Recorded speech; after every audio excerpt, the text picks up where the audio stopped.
வணக்கம் நேயர்களே. பாலைவன கப்பல் ஒட்டகம் என்பதாக சொல்லுவாங்க. ஒட்டகத்தை பற்றி நான் இன்னைக்கு உங்களுக்கு ஒரு தகவல் சொல்லட்டுமா?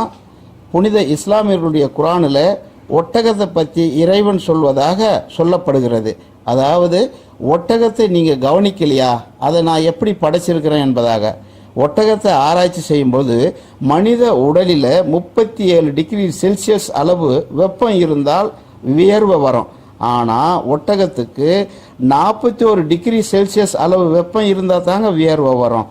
இந்த அளவு வெப்பம் பாலைவனத்தில் எப்போதாவது தான் வரும். அப்படி இறைவன் அதை படைத்திருக்கின்றான். மேலும் இன்னொரு தகவல் என்ன அப்படின்னு சொன்னால், பாலூட்டி இனம் இருக்குதல்ல, பாலூட்டி இனத்தில் 20% வியர்வை வெளியே வந்தால் அந்த இனம் செத்துடும். ஆனால் ஒட்டகத்துக்கு 40% வியர்வை வந்தால் கூட சாவாதுங்க.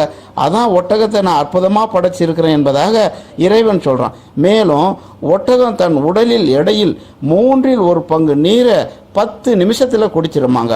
ஒட்டகம் உணவு மற்றும் நீர் இல்லாமல் 8 நாள் வரைக்கும் உயிர் வாழ்வதாக ஒரு தகவல் சொல்லப்படுது. மேலும் ஒட்டகம் 30 முதல் 50 வருடம் வரை 30 முதல் 50 வரை வாழும். 10 மாதம் வரை நீர் அருந்தாமல் இருக்கும். வியர்வையை வெளியிடுவதில்லை. நீர் இல்லாத போது சிறுநீரை கூட குடித்து உயிர் வாழும் என்பதாக சொல்லப்படுது. ஒட்டகம் மேலும் தனக்கு நோய் ஏற்பட்டா மற்ற ஒட்டகத்துக்கு உடனே அறிவிப்பு செஞ்சிடமாங்க. அதனுடைய பாஷையில் ஒட்டகம் வருடத்திற்கு ஒரு முறை சேர்க்கை செய்யுமா. தனது தாயுடன் ஒருபோதும் உறவு கொள்ளாதாங்க. அப்படிப்பட்ட அறிவை ஒட்டகத்துக்கு இறைவன் கொடுத்திருக்கிறான். ஒட்டகத்தின் பாதம் இருக்குது, அதனுடைய கொழுப்பு தசைகள் நிறம் பிசு கடும் சுடு மணலிலும் அது நடக்கும்.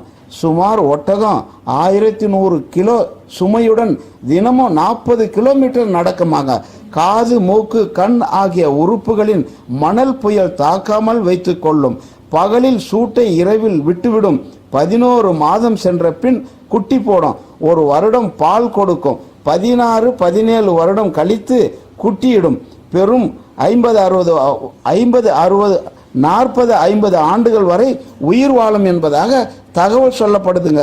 பாருங்க, ஒட்டகத்துக்கு எவ்வளோ பெரிய பாக்கியத்தை இறைவன் கொடுத்திருக்கிறான். வேறொரு தகவலுடன் நான் உங்களை சந்திக்கிறேன். நன்றி, வணக்கம்.